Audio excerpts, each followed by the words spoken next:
बहुत समय पहले की बात है। किसी गांव में एक गरीब ब्राह्मण रहता था। एक दिन उस ब्राह्मण के घर कुछ अतिथि आए। ब्राह्मण की स्थिति इतनी खराब थी कि उन अतिथियों को खिलाने के लिए घर में अनाज तक नहीं था। इस स्थिति को लेकर ही ब्राह्मण और उसकी पत्नी के बीच थोड़ी कहासुनी होने लगती है। ब्राह्मणी कहती है, तुम्हें पेट भरने योग्य अनाज कमाना भी नहीं आता है। इसी का नतीजा है कि आज घर में अतिथि आ खड़े हुए हैं और हमारे पास उन्हें खिलाने के लिए कुछ भी नहीं है। इस पर ब्राह्मण अपनी पत्नी से कहता है, कल कर्क संक्रांति है, मैं कल भिक्षा लेने के लिए दूसरे गांव जाऊंगा। वहां एक ब्राह्मण ने मुझे आमंत्रित किया है। वह सूर्य देव की तृप्ति के लिए कुछ दान देना चाहता है। तब तक जो कुछ भी घर में है उसे आदर सत्कार के साथ अतिथियों के सामने रखो। ब्राह्मण की यह बात सुनकर ब्राह्मणी कहती है, तेरी पत्नी होकर मैंने कभी सुख नहीं भोगा है। न कभी खाने को मेवा मिष्ठान मिला, न ही धन के वस्त्र और आभूषण। आज तू कह रहा है कि जो भी घर में पड़ा हो वो अतिथियों के समक्ष रख दो। जब कुछ है ही नहीं तो मैं उनके सामने क्या रख दूं?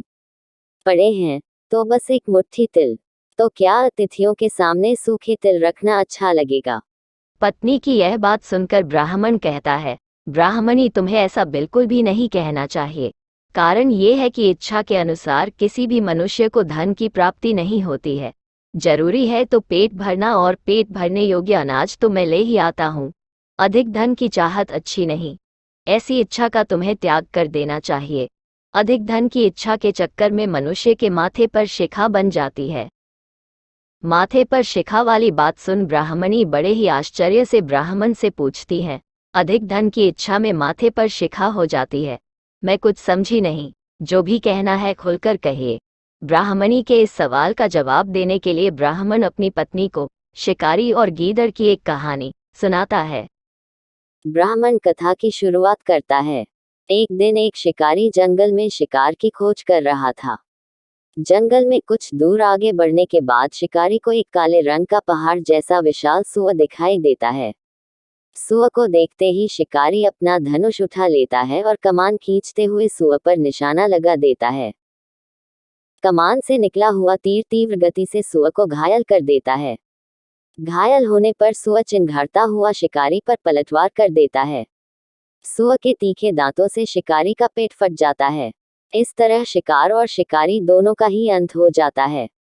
इसी बीच खाने की तलाश में भागता हुआ एक भूखा गीदड़ वहां से होकर गुजरता है, जहां शिकारी और सुअर का शव पड़ा हुआ था। बिना मेहनत इतना सारा भोजन देख गीदड़ मन ही मन बहुत खुश होता है और मन ही मन सोचता है कि आज तो ईश्वर की बड़ी कृपा हुआ, जो इतना अच्छा और अधिक भोजन एक साथ मुझे मिला है। मैं इसे धीरे धीरे और आराम से खाऊंगा, ताकि लंबे समय तक मैं इसे उपयोग में लाऊंगा।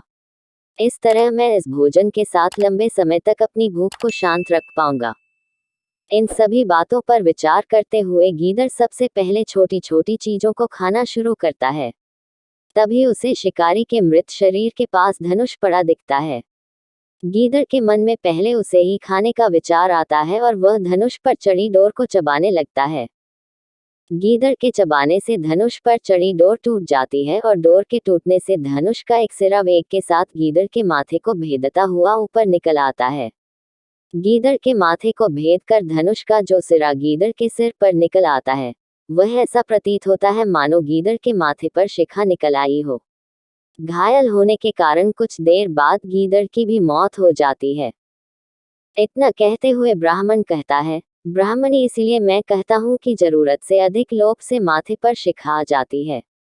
यह कथा सुनने के बाद ब्राह्मणी कहती है, ठीक है, अगर ऐसी ही बात है तो घर में जो मुट्ठी भर तिल पड़े हैं उन्हीं को मैं अतिथियों को खिला देती हूँ। ब्राह्मणी की यह बात सुनकर ब्राह्मण संतुष्ट होता है और भिक्षा मांगने के लिए घर से बाहर निकल जाता है। वहीं ब्राह्मणी भी घर में पड़े तिल को धूप में सुखाने के लिए फैला देती है।